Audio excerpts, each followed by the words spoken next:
और जिससे दिल्ली का हर नागरिक जुड़ा हुआ है। इस विषय पर हमारे प्रदेश अध्यक्ष श्री आदेश गुप्ता जी और नेता प्रतिपक्ष श्री रामवीर सिंह पिथोड़ी जी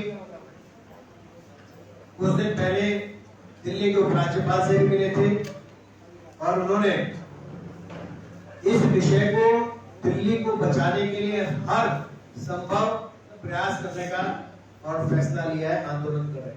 इस संदर्भ में आज एक प्रेस कॉन्फ्रेंस आपके साथ रख रहे हैं, आपसे बातचीत करेंगे। प्रदेश अध्यक्ष श्री आदेश गुप्ता जी के साथ नेता प्रतिपक्ष श्री रामवीर सिंह पिथोड़ी जी हैं और उनके बाईं तरफ प्रदेश के महामंत्री भाई दिनेश प्रताप सिंह जी हैं और उनके साथ प्रदेश के उपाध्यक्ष भाई अशोक गोयल देवरा और हमारे प्रवक्ता मीडिया रिलेशन विभाग के प्रभारी भाई प्रवीण शंकर कपूर यहाँ उपस्थित है। मैं प्रदेश अध्यक्ष आदेश गुप्ता जी से निवेदन करूंगा कि प्रेस वार्ता में धन्यवाद नवीन जी। आज इस प्रेस वार्ता में हमारे सभी जो पत्रकार बंधु आए हैं, फोटोग्राफर्स भाई बहन आए हैं, सभी का स्वागत है। सबको नमस्कार और होली की हार्दिक शुभकामनाएं।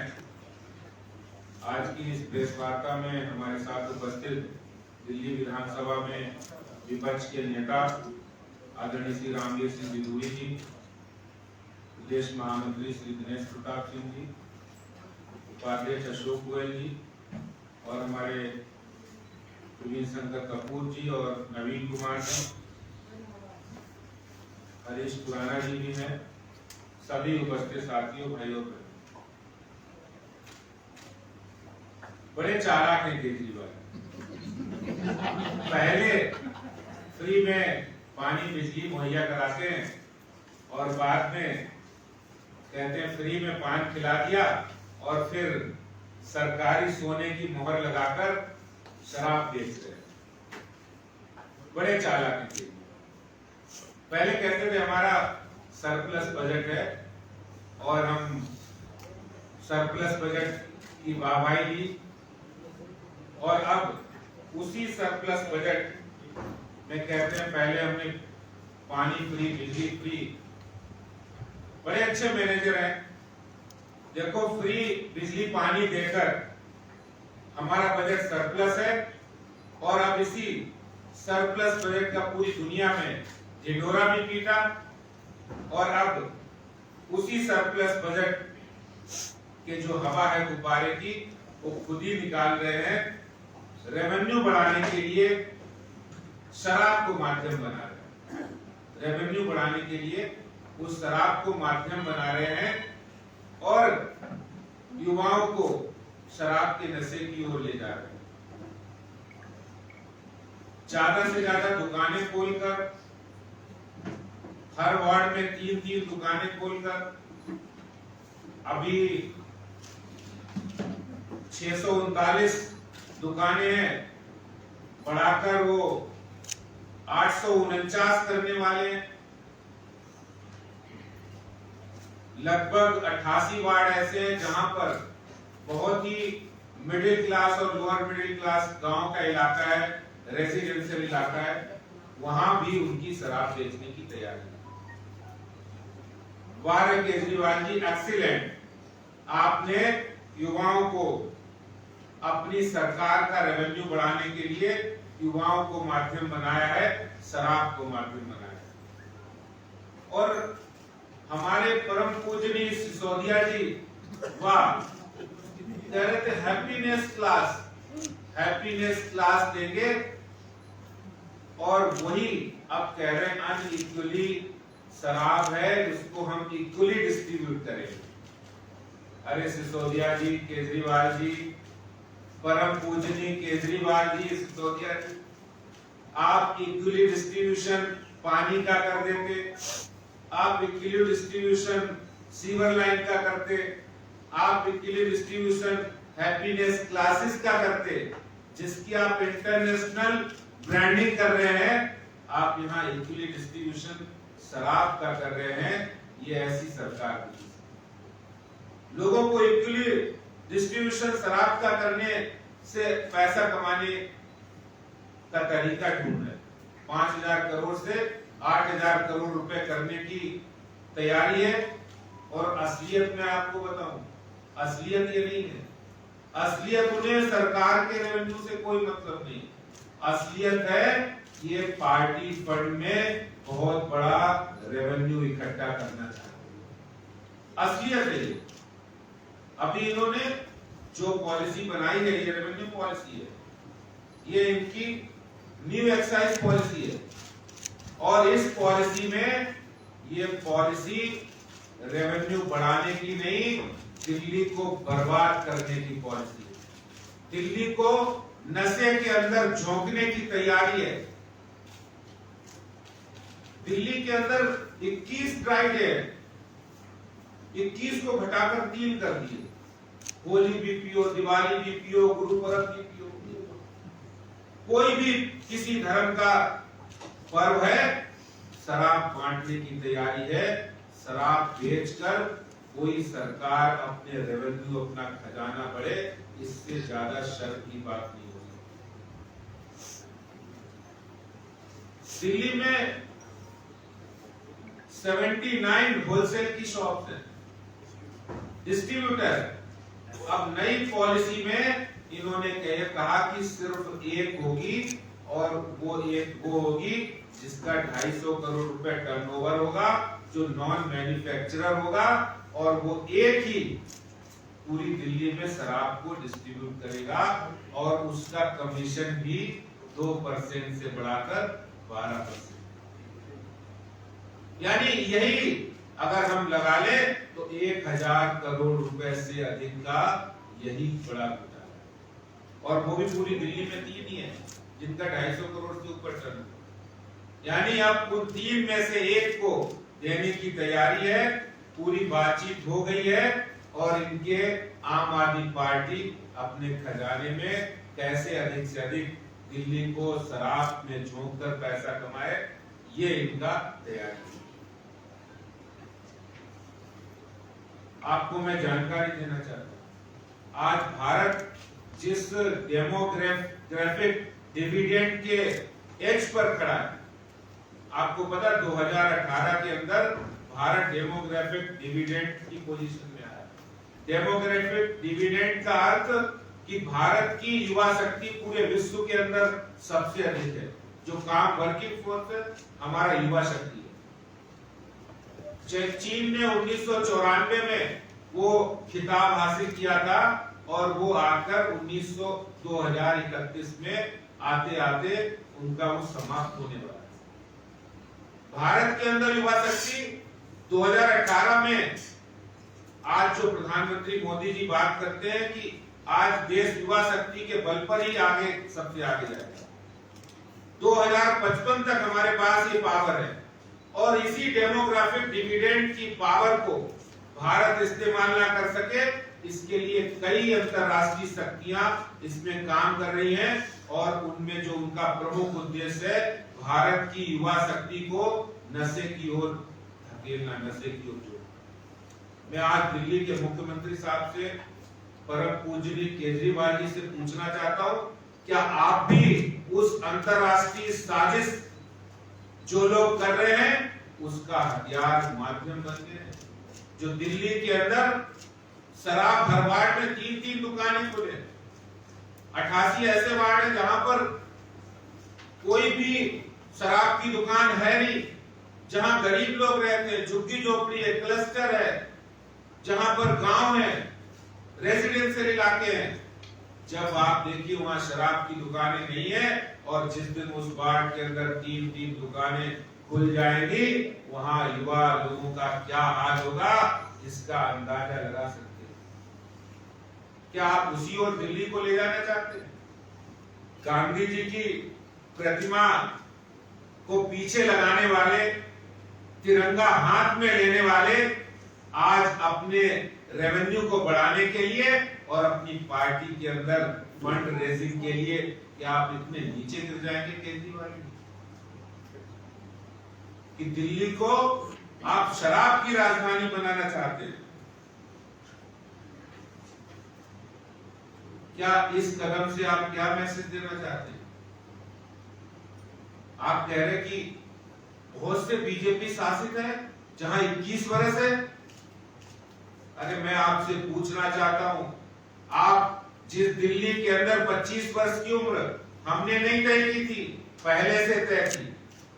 अगर यूपी के अंदर उम्र तय थी तो पहले से तय थी। और हिमाचल के अंदर प्रेम कुमार धूमल जी जब मुख्यमंत्री थे, उन्होंने माइनर को शराब बेचना और पीने के लिए उन्होंने कड़े कानून बनाए थे। भारतीय जनता पार्टी कभी भी शराब को हथियार नहीं बनाती है। शराब समाज की बुराई है। शराब जो लोग प्रमोट कर रहे हैं, आप देखिए इस पॉलिसी के बाद इस पॉलिसी में लिखा है कि शराब बेचने के विज्ञापन कोई अब सोडा पानी का विज्ञापन नहीं होगा, डायरेक्ट होगा आप शराब का विज्ञापन। कोई भी शराब कंपनी विज्ञापन कर सकती है। और तो और इस पॉलिसी के अंदर नए स्कूल शराब कैसे पिलाई जाए, वो नए स्कूल खोलने की तैयारी है। 3 नए स्कूल, 5 नए स्कूल खोलेंगे और उसमें बताया जाएगा कि युवकों को शराब पिलाने की ट्रेनिंग दी जाएगी। शेम ऑन केजरीवाल जी, ऐसी दिल्ली, ऐसे मुख्यमंत्री, ऐसी सत्ता कभी भी नहीं चाहिए जिसमें कोई सरकार, कोई मुख्यमंत्री शराब को हथियार बनाए। और वो कहे शराब पीने में कोई बुराई नहीं है। मैं आपको बताना चाहता हूं, जिस गांधी जी की तस्वीर वो लगाते हैं, महात्मा गांधी ने कहा शराब अवगुण नहीं है, शराब अवगुण नहीं बल्कि एक बीमारी है। ये उन्होंने यंग इंडिया में 12 जनवरी 1928 को कहा था। उन्हीं महात्मा गांधी का सहारा लेते आम आदमी पार्टी के लोग। और महात्मा गांधी जी ने यह भी कहा था कि अगर हमें एक दिन के लिए संपूर्ण भारत का डिक्टेटर बना दिया जाए तो सबसे पहले मैं बिना शर्त सभी शराब की दुकानों को बंद कराऊंगा। और ये महात्मा गांधी की इच्छा थी, इसीलिए संविधान की आर्टिकल 47 में इसको शामिल किया गया, directive principles of state policy. और उसमें ये मेंशन है साहब कि राज्य मादक पदार्थ, मादक पेय हो या हानिकारक औषधियों के प्रतिबंध के लिए, उसके उपयोग के प्रतिशोध के लिए वो वचनबद्ध है। अगर कोई राज्य ऐसी पॉलिसी बनाए, आप देखिए कितना, जो लोग महात्मा गांधी की प्रतिमा को पीछे लगाते थे, झूठ की बातें करते थे और आज वो शराब के सौदागर बन गए हैं, ऐसे मुख्यमंत्री, माननीय मुख्यमंत्री पर शर्म आती है जो दिल्ली के अंदर सिर्फ अपनी इनकम को बढ़ाने के लिए दिल्ली की माताओं की गोद सूनी करने की तैयारी है, बहनों का सुहाग छीनने की तैयारी है, युवाओं का रोजगार छीनने की तैयारी है और दिल्ली के अंदर क्राइम का खुला खेल करने की तैयारी आज दिल्ली सरकार ने की है। दिल्ली की इस नई एक्साइज पॉलिसी का भारतीय जनता पार्टी विरोध करती है और विरोध सिर्फ विरोध के लिए नहीं, मैं मुख्यमंत्री जी को, माननीय मुख्यमंत्री जी को चेतावनी देना चाहता हूं।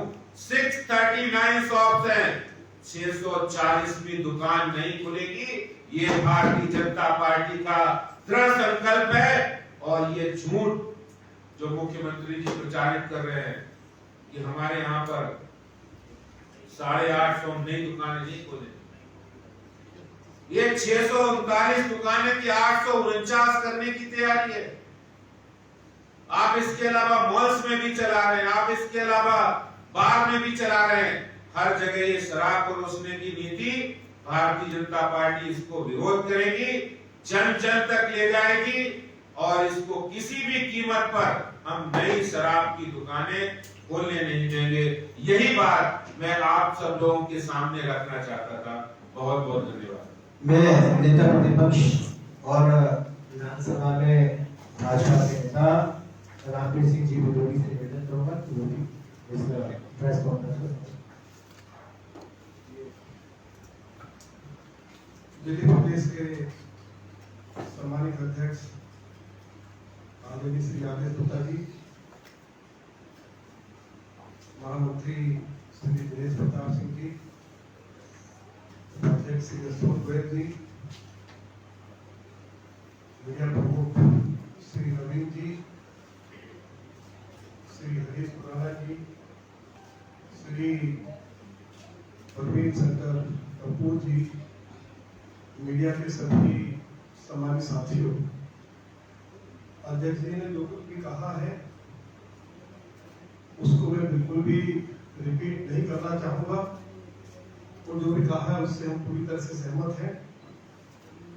एक जानकारी तो मैं आपको ये देना चाहता हूं कि एक नहीं दर्जनों बयान, स्टेटमेंट्स, वीडियोज हमारे पास है जिसमें अरविंद केजरीवाल ने ये कहा कि दिल्ली में नई शराब की दुकानें नहीं खोली जाएंगी, यदि खोलने की आवश्यकता भी होगी तो हम मोहल्ला कमेटियों से उसकी पहले मंजूरी देंगे। क्या अब जो नई एक्साइज पॉलिसी है क्या उसमें उसकी चर्चा है? नहीं है। दूसरी बात यह है कि दिल्ली में 500 शराबी ठेके हैं, लगभग 10,000 सरकारी कर्मचारी इन ठेकों में काम कर रहे हैं, वो बेरोजगार हो जाएंगे।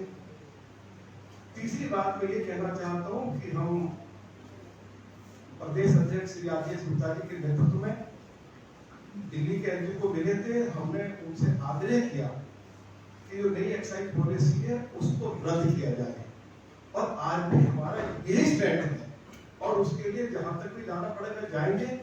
और अध्यक्ष जी ने स्पष्ट कर दिया है कि हम दिल्ली में एक भी नया शराब का ठेका नहीं खुलने देंगे। अध्यक्ष जी, इसके साथ साथ जो जानकारी है कि पेट्रो खत्म करेंगे, 2000 करोड़ रुपए का फायदा किसको होगा? क्योंकि अरविंद केजरीवाल की पार्टी अभी जो जब राज्य में चुनाव लड़ना चाहती है, शौक से लड़े, लेकिन मेरा आज ये आरोप है उनके ऊपर, उनकी पार्टी के ऊपर, कि इस नई एक्साइज पॉलिसी के माध्यम से वो 2000 करोड़ से लेकर 3000 करोड़ रुपए का घोटाला करने जा रहे हैं। उनको चुनाव के लिए पैसा चाहिए और उसी के लिए ये नई एक्साइज पॉलिसी लाई है। ये उनके ऊपर आरोप है। देखिए, शराब विक्रेताओं को जो है पहले 1% से लेकर 1.5% टैक्स मिलता था, और उसको बढ़ाकर 12% किया जा रहा है।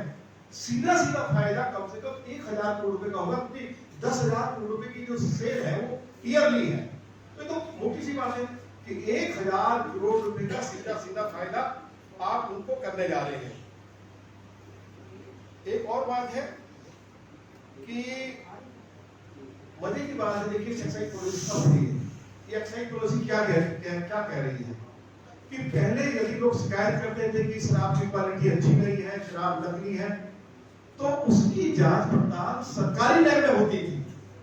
अब अरविंद केजरीवाल कह रहे हैं कि जिनको हम ठेके देंगे, जिसको ये कारोबार सौंपने जा रहे हैं, वे अपनी लैब लगा सकते हैं, उसी में वो जांच कर सकते हैं। तो आप मुझे बताइए, क्या दिल्ली के लोगों को शराब की अच्छी क्वालिटी मिल सकती है क्या? उन्हीं के खिलाफ शिकायत होगी कि साहब जो नए शराब के ठेके खोले जा रहे हैं, प्राइवेट लोगों को जो ये जिम्मेवारी दी है वो अच्छी शराब उपलब्ध नहीं करा रहे हैं, तो उसकी जांच भी वही करेंगे। इसका भी हम जोरदार तरीके से इसका विरोध करना चाहते हैं, और एक बार फिर दिल्ली के एलजी को श्री आदेश गुप्ता जी के नेतृत्व में मिलने की आवश्यकता होगी। हम लोग मिलेंगे, और दिल्ली में अध्यक्ष जी पहली बार ऐसा हो रहा है कि जो शराब निर्माता है वे भी अब शराब के ठेके ले सकेंगे। पहले ये नीति नहीं थी। तो ये 4-5 चीजें मैं रखना चाहता था, और ये सभी मुद्दे मैंने अभी दिल्ली विधानसभा में जब सत्र था, एनडी एड्रेस पर भी, और जब बजट पर बहस हुई तब भी मैंने दिल्ली की जो नई एक्साइज पॉलिसी है उसके बारे में सरकार के सामने कुछ सवाल रखे थे। लेकिन मुझे इस बात का खेद है कि दिल्ली के डिप्टी चीफ मिनिस्टर की ओर से या चीफ मिनिस्टर की ओर से जो हमने सवाल उठाए थे उसका जवाब नहीं दिया गया है। उनको जवाब देना चाहिए था और अब हम जवाब ले लेंगे दिल्ली के ऑनरेबल एलजी से भी श्री आदेश गुप्ता जी के नेतृत्व में लेंगे। और जैसा कि श्री आदेश गुप्ता जी ने ऐलान किया है कि दिल्ली में एक भी नई शराब की दुकान नहीं खुलने देंगे और इसमें क्योंकि हजारों करोड़ रुपए का घोटाला है और इसकी जांच एंटी करप्शन ब्यूरो करे या और भी जहां अध्यक्ष जी ठीक समझेंगे किस स्तर पर इसकी जांच पड़ताल करवाई जाए उसका भी हम जरूर अपनी ओर से प्रयास करेंगे। यही मैं कहना चाहता था। बहुत बहुत धन्यवाद।